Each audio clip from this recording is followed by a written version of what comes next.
দিনাজপুরের ১৩টি উপজেলার বেশ আগেভাগেই এবার জমে উঠেছে ঈদ বাজার। ব্যবসায়ীদের দম ফেলার ফুরসত নেই। রং, নকশা আর নতুন নতুন ডিজাইনের সমারোহে সাজানো দোকানগুলোতে ক্রেতাদের ভিড় বাড়ছে প্রতিদিনই।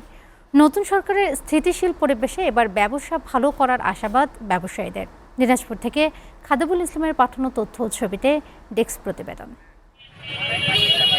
দিনাজপুরের প্রতিটি উপজেলার শহরে এবার কিছুটা আগেভাগেই জমে উঠেছে ঈদের বাজার।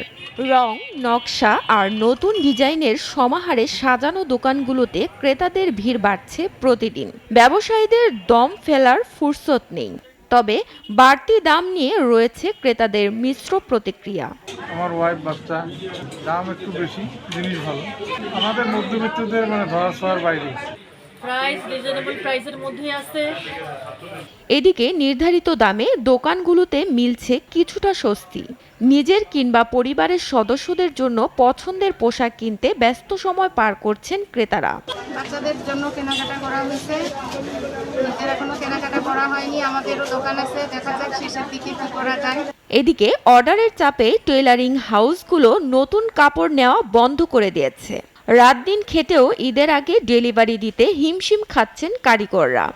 আলহামদুলিল্লাহ ভালো, গতবার থেকে এবার আমরা আরো বেশি কাজ করার চেষ্টা করতেছি আর সময় মতো দেওয়ার চেষ্টা করতেছি। গতবারের চেয়ে আছে, গতবারটা ছিল মনে করেন যে 15 রোজার মধ্যে ছিল কাজ কাম, এখনো আছে, হালকা পাতলা আছে।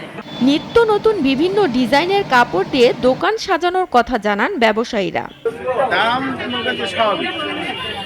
স্বাভাবিক, মানুষের কেনার মধ্যে ইনশাল্লাহ আশা করি যে সামনের ব্যবসা বাণিজ্য অনেক ভালো হবে। হ্যাঁ, মোটামুটি সিজন যেহেতু সামনে রমজান আর তো জমবে, ব্যবসা বাণিজ্য আরো ভালো হবে।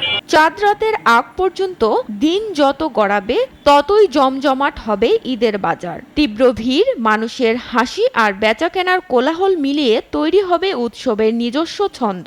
নতুন সরকারের প্রথম ঈদ উৎসব সবার জন্য আস্থা ও আশার সূচনা, যেখানে আনন্দ আর ব্যবসা মিলেমিশে রচনা করেছে এক সুন্দরতম পরিবেশ।